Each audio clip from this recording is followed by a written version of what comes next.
بسم الله الرحمن الرحيم الحمد لله نحمده ونستعينه ونستغفره ونعوذ بالله من شرور أنفسنا ومن سيئات أعمالنا من يهده الله فلا مضل له ومن يضلل فلا هادي له وأشهد أن لا إله إلا الله وحده لا شريك له وأشهد أن محمدا عبده ورسوله أما بعد فإن أحسن الكلام كلام الله خير الهدى هدى محمد صلى الله عليه وسلم وإن شر الأمور محدثاتها وكل محدثة بدعة وكل بدعة ضلالة وكل ضلالة في النار.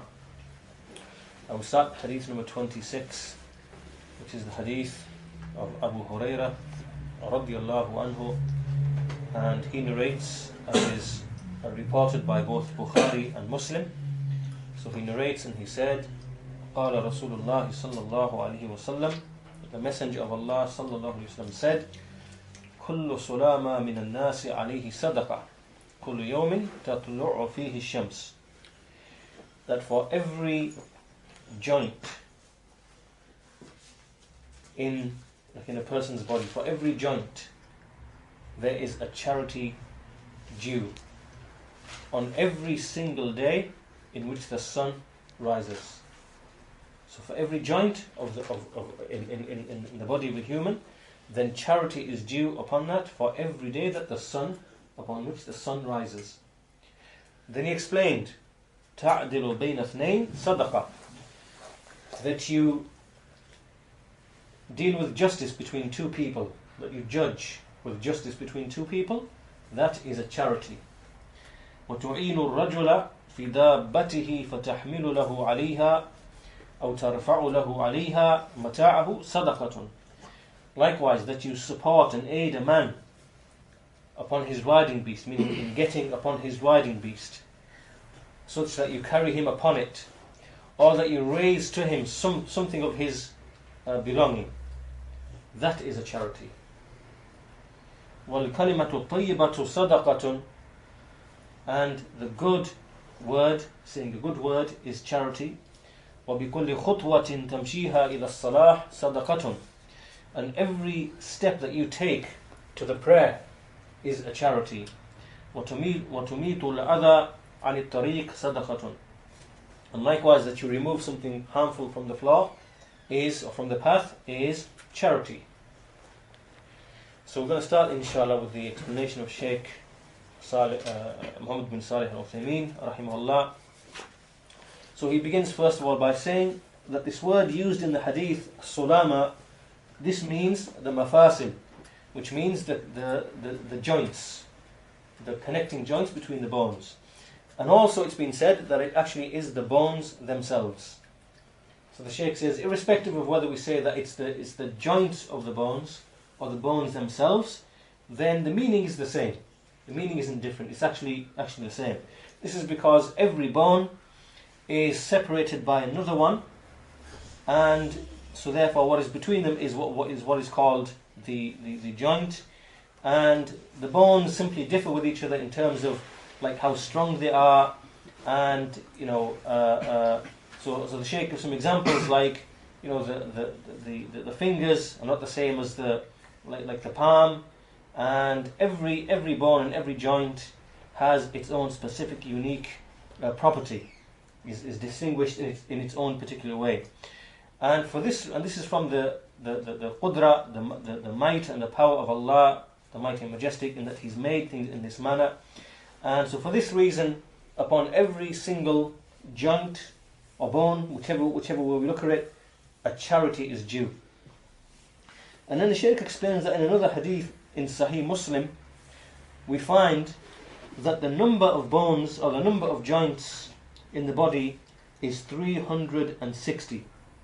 The human body is made up of 360 joints.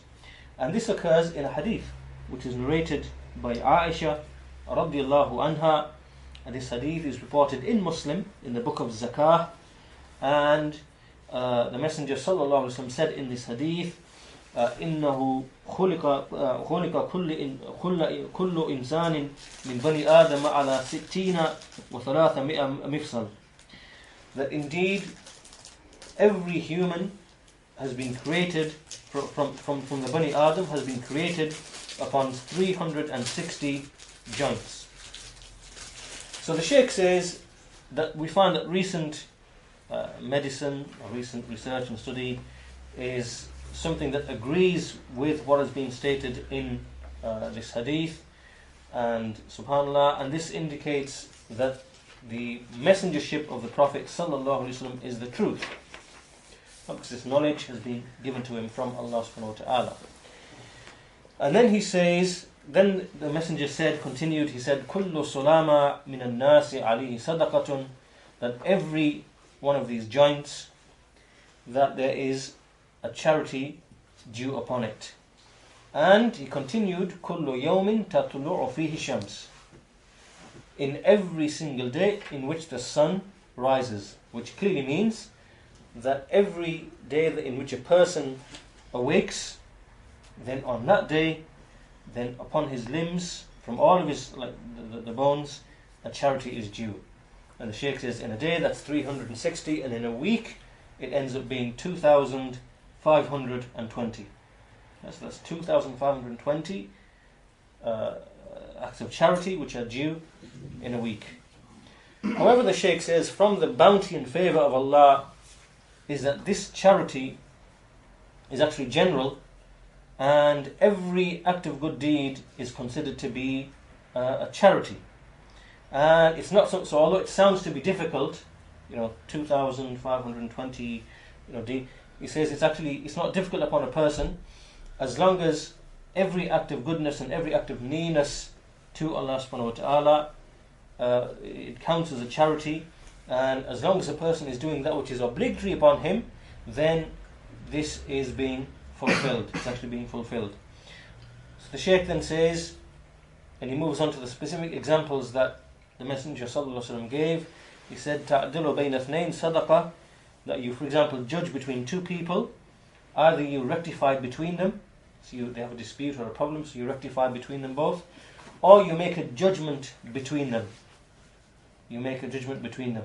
And the Shaykh explains that there's some situations where if you can rectify between them, that is better, unless it's a situation where clearly one of them is in the right and the other one is in the wrong. So for example, according to the Sharia, if the judgment is due to be given to one person, then it has to be given to him. The judge cannot come and say, well, why don't we just reconcile and make sulh and rectify, because in this situation the truth is clear. The truth is with one of them and the other person is incorrect. In that situation it is haram for a person to make islah, a rectification, because there is no rectification. Here it's truth, it's right and wrong, and the judgment is to be given to the one who is due the judgment in his favour. So the Shaykh says, unfortunately, you see some of these judges, what they try and do is, even though they know that the one who's making the claim, or the one who the claim is being made against, that either of them two is correct, but he will try to rectify between them both, even with his full knowledge. And this is haram. This is haram in Islam, and this is not considered to be rectification. Rectification is only when the truth is not clear, when the issue is not clear. It's like, for example, a person damaging somebody else's property, and we know in the Sharia that compensation is due, and or a wrong has definitely been committed with intent, and then the judge tries to make reconciliation. This is wrong, because according to the Sharia, the favour of the ruling is clearly in favour of one particular person. So the Shaykh says we need to be clear about this, that when you make rectification, it has to only be in a situation where the truth clearly isn't in the favour of one person or the other, according to the Sharia. So therefore, this action, whether you make islah or sulh, whether you rectify between two people, or whether you judge the truth between two people, then this is an act of charity. Then he continues, وَتُعِينُ الرَّجُلَ فِي دَابَتِهِ, that you aid a man upon his beast, meaning his riding camel, and this also applies, as Sheikh Salih al-Sheikh says, like helping a person in a car, like an elderly person, or helping a person out of a car, like an elderly person, or that you carry him upon it. right? So he's not able to ride upon it, so you carry him and you put him upon his riding beast or whatever. All of this is charity. Then he continues, أو تحمل له عليها متاعه. This means like whatever he carries with him, like he might have food with him, he might have drink with him, he might have some other possessions, that you help him, and you help, because they used to put those on the riding camel, like let's say on the donkey. They used to have something which they put the like the food and the provisions, whatever, on the beast itself. So they would have to prepare to do that. So obviously, what this means in a modern context is that you help someone put the luggage in the car, take the luggage out of the car, things of that nature. All of this is considered to be charity. وَالْكَلِمَةُ الطَّيِّبَةُ صَدَقَةٌ. Then he continued that the good word is a charity.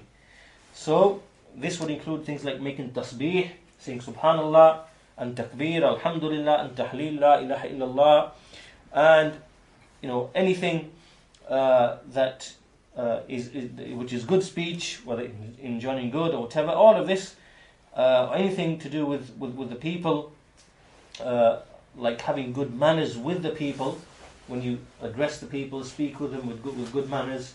All of this comes under a good word. And then he continues, وَبِكُلِّ خُطْوَةٍ تَخْطُوهَا إِلَى الصَّلَاحِ صَدَقَةٌ. That every step that you take towards the prayer, to the masjid, is a charity. And the Shaykh says this is irrespective of whether it is far or distant, or whether it is close. Because if a person has purified himself and he leaves his house towards a prayer, then he's not leaving for any reason except for the prayer.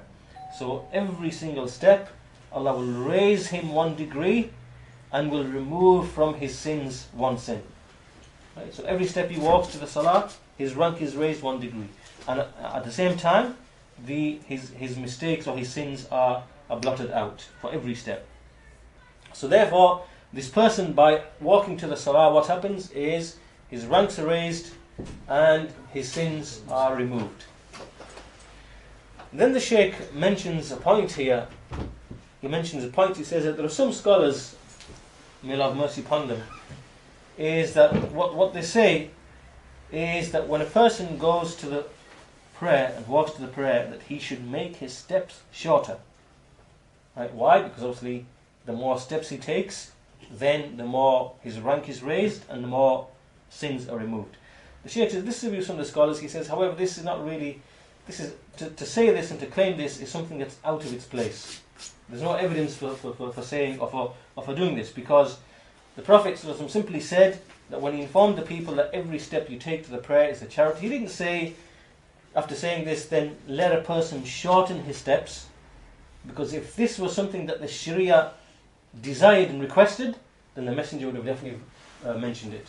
He would have definitely mentioned it, and he didn't mention it. He didn't say, let one of you shorten the length of his footsteps.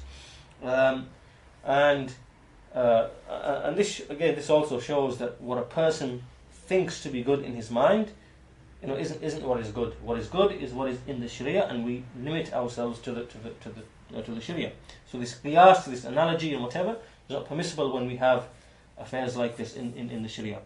So the Shaykh says, another example of this way of thinking is when some of them say that when you go to the masjid and you are going to go to the prayer and you're waiting, or for Jummah for example, that what you should do is you should make your intention to do i'tikaf for that short period that you're going to be in the mosque waiting for the prayer, so that you get the reward for i'tikaf. And the Shaykh says, and he gives an example, a person goes to the Jum'ah, right? So he goes there early, and so in his intention, he intends to make i'tikaf for that period of time, so that he receives the reward of i'tikaf, and on top of the reward for waiting for the prayer. The Shaykh says, again, this is out of place. This is not sound. This is not authentic. This is not valid. Because if this was something that was beloved to Allah and was something that was legislated in Islam, then the Prophet ﷺ would have clearly explained it. He would have clearly spoken about it to the people. And we see that for the day of Jum'ah, the Messenger has clearly mentioned the different degrees of reward that the one who comes on the first hour, he will get such and such reward, and the one who comes in the second hour, such and such reward, up until when the Imam comes. So the messengers clearly explained the reward for attending Jummah, depending on how early you come. That's been clarified. However, he never ever said, come to the Jummah and intend the i'tikaf, and so therefore you will receive the reward. He never made any of this, he never mentioned any of that at all. But the Shaykh says, these people, these scholars who mention this, they don't realize that to make something to be good or something desirable through which a person becomes closer to Allah without having any foundation in the Sharia, this is considered to be a bid'ah. It's considered to be an innovation which has no authenticity. And then on top of this, the Shaykh says, on top of this as well, the i'tikaf, which is legislated in the Sharia, is only for the last 10 days of Ramadan only. And it's not for a person to start making i'tikaf as and when he wills. And the Shaykh says the proof for this is that the Messenger sallallahu alaihi wasallam in one Ramadan, he made i'tikaf, and he anticipating the Laylatul Qadr, and what he did was he did i'tikaf for the first 10 nights, and then it was said to him maybe it will be in the middle 10 nights. So then he made i'tikaf for the middle 10 nights, and then he said maybe it will be in the last 10 nights. Then he made i'tikaf in the last 10 nights. The following year, he didn't repeat this. He only made i'tikaf in the last 10 nights. And this proves, because this is a principle, that if the Messenger ﷺ didn't repeat something, then it means that it's not affirmed. Only the action that he repeated is what is affirmed. So because he only did i'tikaf in the last 10 nights, then i'tikaf is specified only in those 10 nights. So there's a proof to show from the Shaykh to show that i'tikaf is restricted in that time, in the last 10 nights. And as for what these scholars say, that you can come to the mosque, for example, for the prayer or for the Jummah, and start intending that you're making i'tikaf for that 10 minutes or 15 minutes or an hour, whatever, before Jummah, this is all incorrect. This is all incorrect because the acts of worship they are defined and restricted. Nothing is an act of worship unless it agrees with the Sharia in 6 affairs. And obviously he mentions the characteristics of worship, like time, place, form, number, whatever. So acts of worship are restricted. Then finally, the last part of the hadith, وَتُمِيتُ الْأَذَى عَلِ الطَّرِيقِ صَدَقَةٌ, which is that you remove something harmful from the floor, that this is charity. And the Shaykh says that this is whatever is harmful to the people, like stones or rocks or filth or dirt or whatever, anything that the people find unwelcoming or unpleasant, or which is harmful to them, those who pass by, the passers-by, then if a person removes that, it is considered charity upon that. And then what we'll do, inshallah, is we'll just go through what Shaykh, this is the end of what Shaykh Muhammad bin Salih al-Uthaymeen has said, and we'll read through what Shaykh Salih al-Shaykh has said, then we'll come back to the benefits from Shaykh ibn Uthaymeen. So Shaykh Salih al-Shaykh, he basically says, mentions the hadith, and he says that, again, mentions the same point about some of the scholars have said that, sulama means bones, and some of them have said that it means the joints, and meaning the connecting points between the different bones. And the Shaykh says that Allah subhanahu wa ta'ala, He created people in the best form, fi ahsani taqweem, in the best form, in the best way, and He said that Allah has tested you by way of being grateful for these favors. Because this is a favor, He's given you these bones, these joints, and the way that He's made your body in the best form, then this is like a test to see who and which people would be grateful for these favors. So in other words, what the Shaykh is saying, that the actual body itself is like an issue upon which ibtila, meaning testing, is based. Will you be grateful, or will you be ungrateful? And then he says, that again mentions the beginning of the hadith, that every bone in the people, alayhi sadaqa, and he used the word alayhi. This means that it is wajib. because whenever the word ala is used, meaning for every bone in a person there is due charity upon him, that whenever the word upon ala is used in the Sharia, it means wujub, it means something is wajib. So this proves that to be grateful to for the favors, this favor of the badan, the body, the ruling is wajib. It is wajib. This favor of the bones that you have, the favor of the connecting joints that you have that Allah has placed in your body, the ruling is that it is wajib. And then the Shaykh says that the Messenger mentioned some of these types of ways in which the charity is given. And so he says that therefore every day that passes, and he says that one of the ways in which this obligation is fulfilled is that on every day that passes, if a person fulfills the obligatory duties and keeps away from the prohibited duties, then he has fulfilled the charity that is due upon him. Right? So he says that the charity which is wajib, by which a person, because not to be grateful is a sin. To not to be grateful is a sin. However, if a person avoids all of the sins and he does all of the things which are obligatory upon him in a day, then through that he has fulfilled the obligation of being grateful. Right? So this obligation is now fulfilled. This is how the Shaykh explains it. So he says, so therefore, he continues, he says, then beyond this point is what is the shukr which is mustahab. So the way you remove this obligatory shukr is in a day, if you've passed the whole day, you haven't committed a sin, and you've fulfilled all of your obligations, which is the 5 prayers with the wudu and whatever obligation, like if it's in Ramadan, fasting and whatever obligation is due, then you have fulfilled the wajib upon your bones. Why?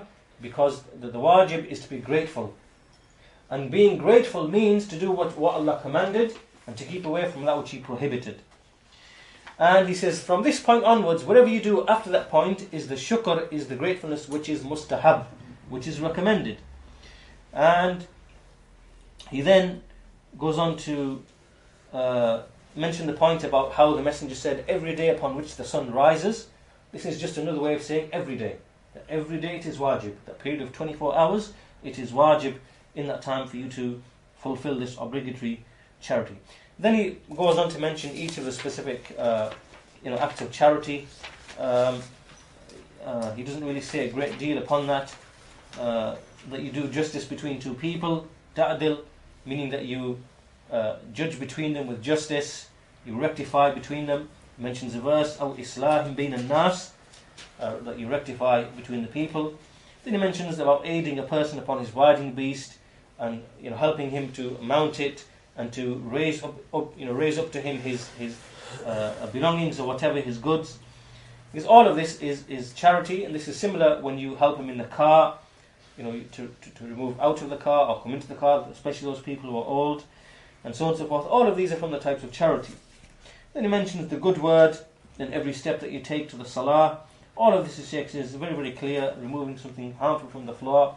Again, this is something clear, doesn't really need any explanation.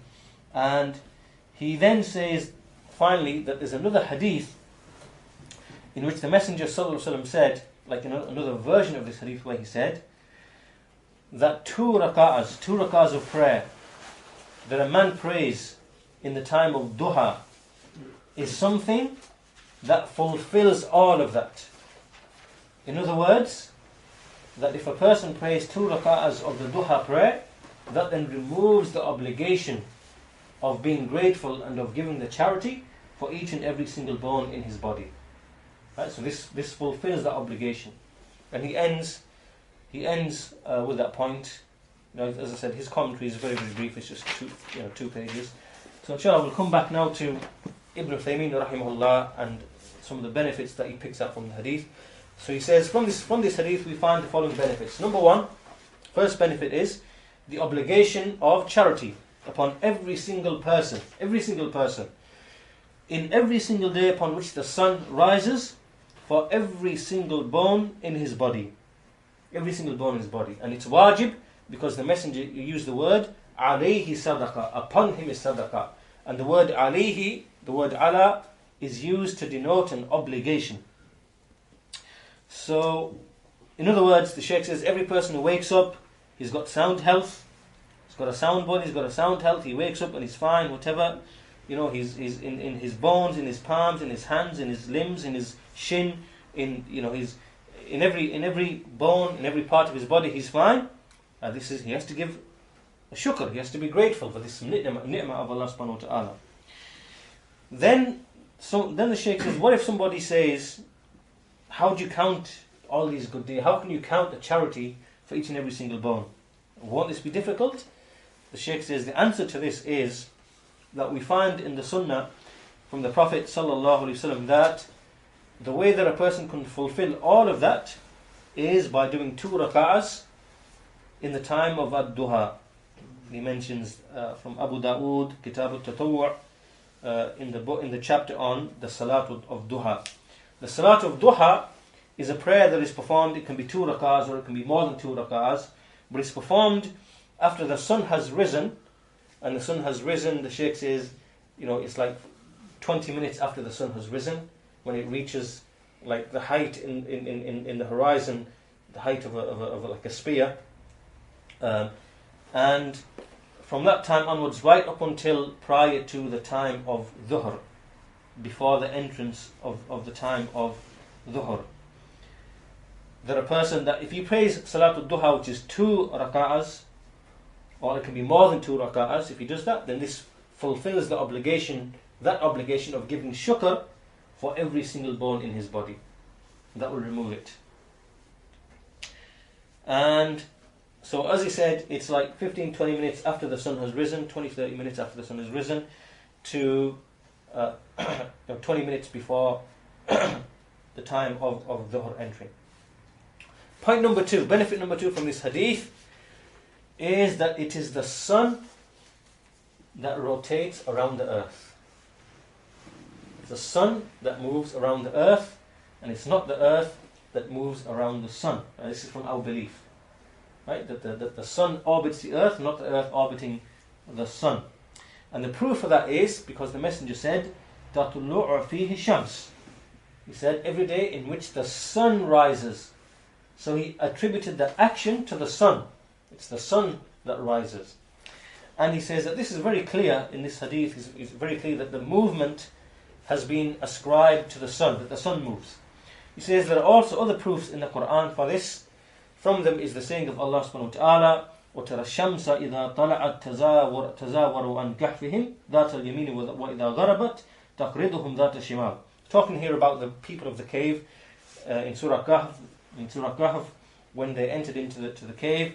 And in the Quran, Allah says that you see the sun, that when it rises, and then to the right, and when it descends, he used 2 words, إِذَا طَلَعَتْ to rise, وَإِذَا غَرَبَتْ and when it sets. So both of these actions have been ascribed clearly to the sun. Surah Kahf, verse 17, chapter 18, verse 17. And so here the Shaykh says, now here there are 4 verbs that have been ascribed to the sun. That you see it, that it rises, and that it sets, and tazat. So he mentions that in this ayah, all the verbs have been in relation to the sun. Then he mentions another verse in relation to Sulaiman alayhi salam, inni ahbabtu hubb al-khair an dhikri rabbi hatta tawarat bil hijab. This is another verse. The meaning of it basically is that Sulaiman said that my love of horses has delayed me from the time of prayer until the sun had set. Right, so again the action of setting has been ascribed to the sun, which means that all these verbs, which are doing verbs, have been ascribed to the sun, which means that the sun is what is moving. Then he continues, and he says, also in the hadith of Abu Dharr radiyallahu anhu, when the sun sets, and the messenger said to him, Atadri ayna tadhhab? Do you know where the sun has gone? And Abu Dharr said, Allah and his messenger know best. And so here the messenger said, Tadhhab Do you know where the sun has gone? So we use the word tadhhab, to go. Again, ascribing the action of movement to the sun. So from all of these proofs, the Shaykh is saying that from our belief and what is apparent from the Quran is that it is the sun that moves, and the phenomenon of day and night arises because of the movement of the sun, not because of the movement of the earth. And then the Shaykh says, after all these proofs, is it possible that we say that it is the earth that moves, and on account of the movement of the earth that we get night and day? The Shaykh says, now he clarifies, so you've got to pay attention to what the Shaykh is saying now, so you don't walk away with a wrong understanding. He says, we do not say this, in light of these evidences that we've seen, we don't say that the day and night is brought about on account of the earth moving, unless we find an absolute, certain, definitive, decisive proof, which then allows us to interpret these texts in a way that we take it away from the apparent meaning that makes it agree with the reality. Right? So this is what he says. He says, because we know that the Quran and the Sunnah do not oppose the reality. This is a rule. It will never oppose reality. So if, for example, we find one day, the Shaykh says, that actually the earth moves, then we know that the Quran and the Sunnah doesn't conflict with reality. It agrees with reality. All it means is that those verses that we look at, then we've got to look at them and find, what is the true meaning of them. But what is apparent to us at this point in time, without having definitive proof that night and day is created by, because even there isn't, there isn't definitive proof as such. He says, however, if we do, then even though we see with our eyes that the sun rises and the sun sets, whatever, this is what we see with our eyes. This is what is clear. As for the other types of proof that they bring, then they're not definitive proofs to say that exactly the sun, it's actually the earth that revolves around the sun. They're not really definitive proofs.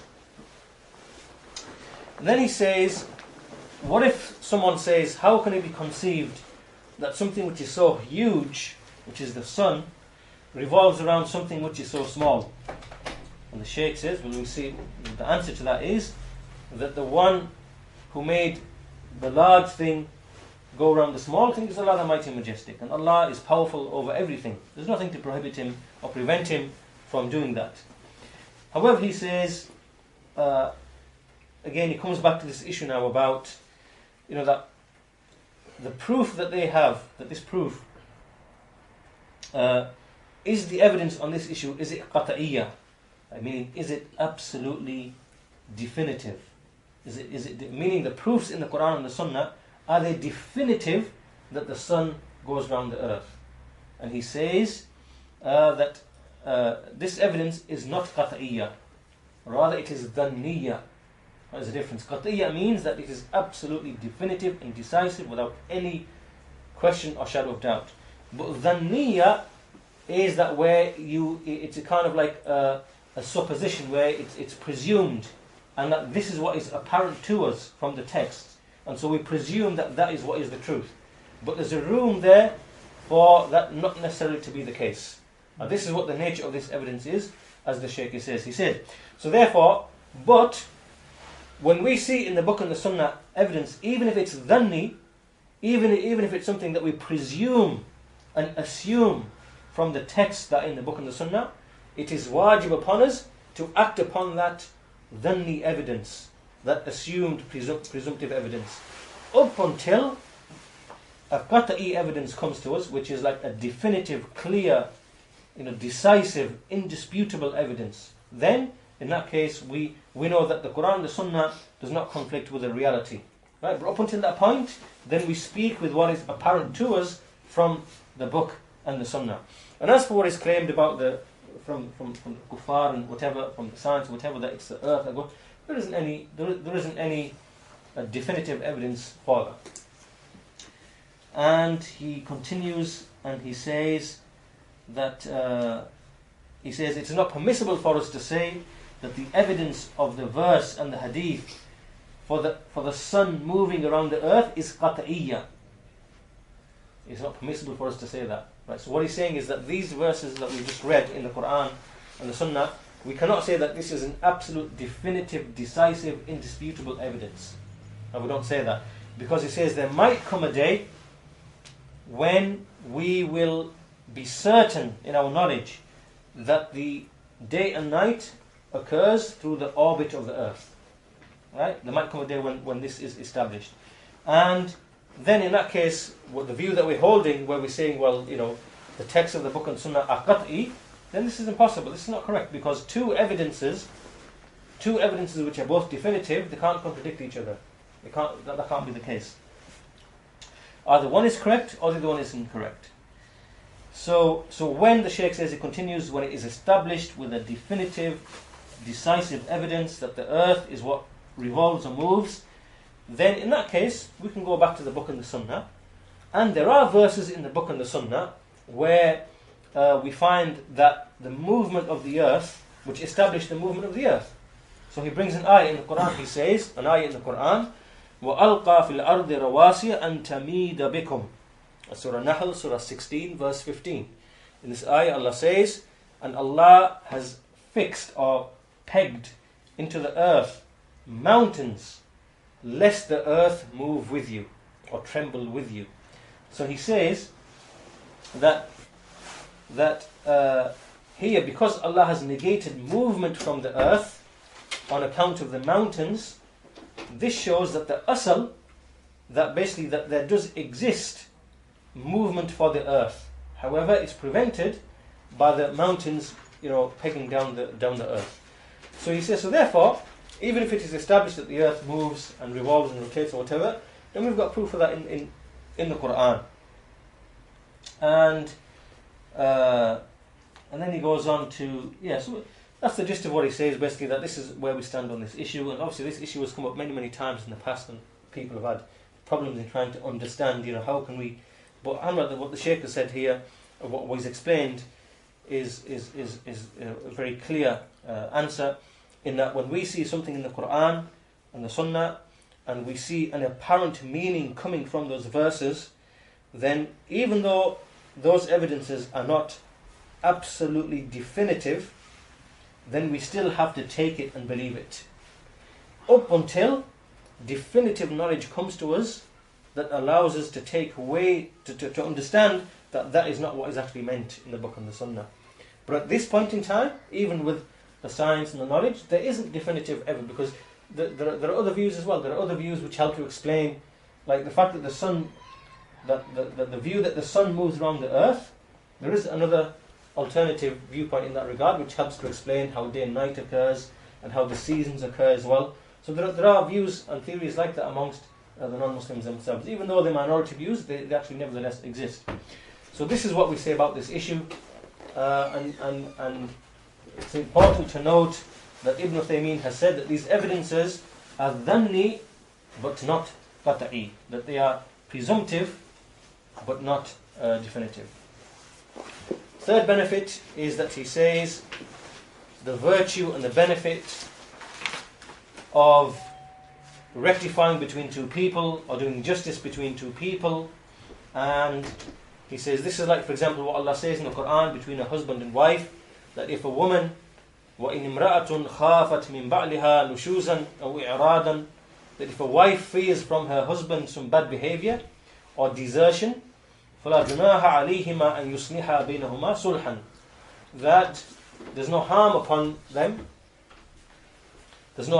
them that they rectify between each other, that they try to bring rectification between each other, and rectification is better, and then to the end of the verse. That's the virtue of making rectification between the people. Benefit number 3, the benefit of aiding your brother, to give him any kind of aid, is considered to be charity. So as we said in the context of the hadith, like helping him carry something, or all these little things, they are considered to be acts of charity. In the example that was given in the hadith, that to help him upon the beast and in his riding, beast or whatever, to remove something harmful from the floor or whatever. And likewise, he says, if a person was on a path, on a journey, and he asked you, to give him a lift or to carry him or whatever on your riding beast, again, this also comes into the same thing. It's an act of charity. He mentions a point here, which is this wajib or is it not wajib? And he gives a scenario. He says, for example, let's say you're on a path, and let's say you come across some person, and he wants you to help him, and you find that this path that he's upon is a path or a route through which very, very few people come across. It's like, let's say in America you've got these huge deserts or whatever, and the roads are like thousands of miles long, and you're travelling along, you see another person, and there's not many people travelling on that. So in that case, and because that would be something that would potentially destroy him and he would die, it is wajib upon you to help him in that situation. And or for example, it could be the case that where he is, there are lots of like highway robbers, and there's lots of danger, and it's a rough area and whatever, and you can't just leave him and to be with potentially being harmed or damaged. So again, in that situation, it would be wajib for you to help him in that situation.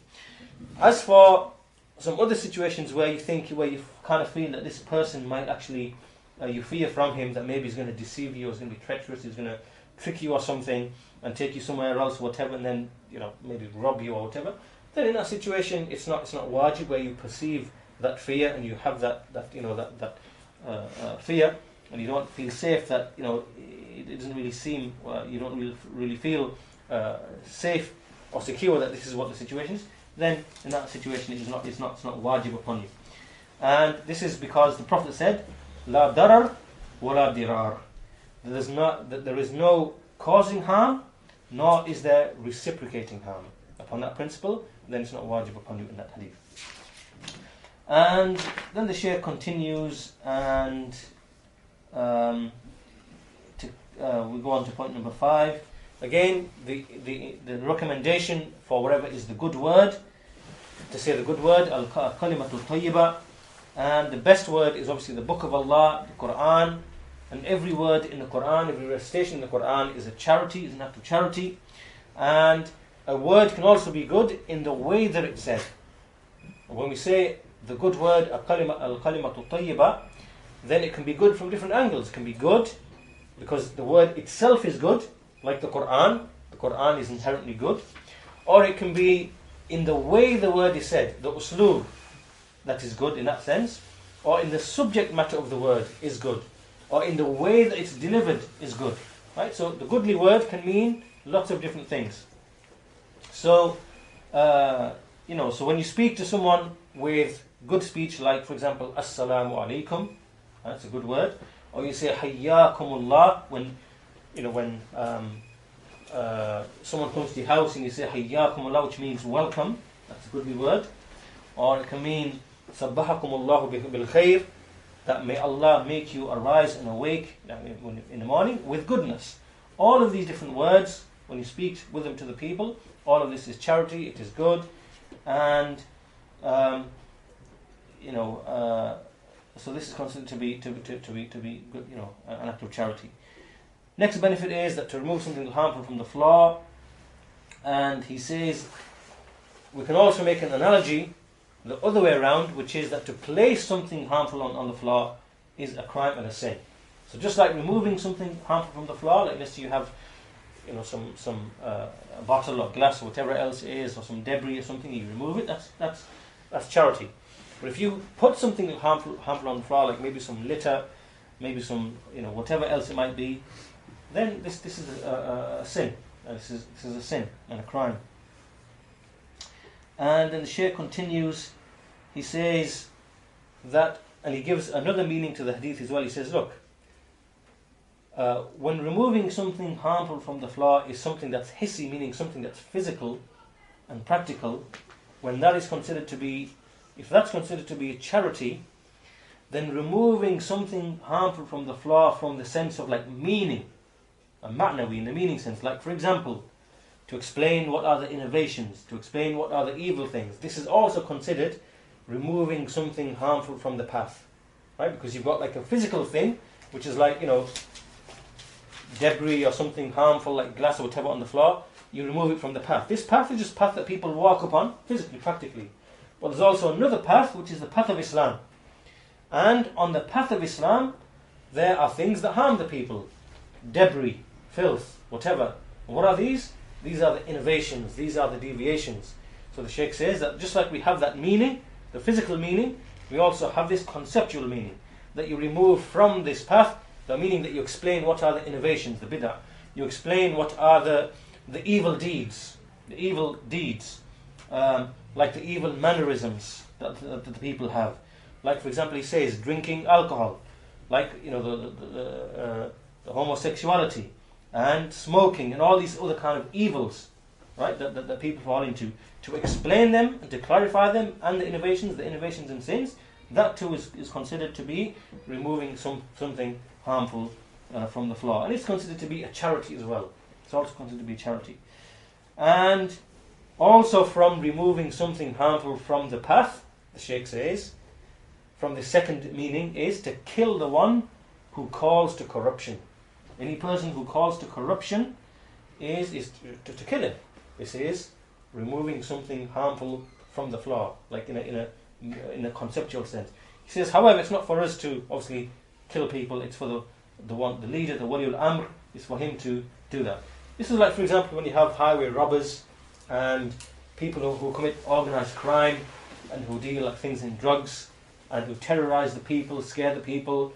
They affect the safety of the people. These kind of deeds, and to kill those people who invite to such corruption and falsehood, then this is also considered to be removing something harmful from the path, in the sense, from the path of Islam. And finally, the last point, Shaykh says that everything which brings a person closer to Allah, the Mighty and Majestic, from worship and being good to His creation, then all of that is considered to be charity. But the specific examples that the Prophet made in this hadith, obviously they are the best examples to be given. Like the Messenger gave those specific examples, but in general, he only gave those examples to indicate that all good deeds are an act of charity. Right? So this is an example where you mention something specific, but what you mean is the general. So he gave the examples of removing something harmful, reconciliating between the people, helping someone on his riding beast. He gave the examples as an exemplification of all the good deeds, not that it's restricted just to those good deeds. And so with this point, the Shaykh finishes, and so we conclude the discussion of the hadith, and inshallah we can end the lesson there. Any questions on anything that's been said? Inshallah, a few minutes for that, otherwise we'll conclude there.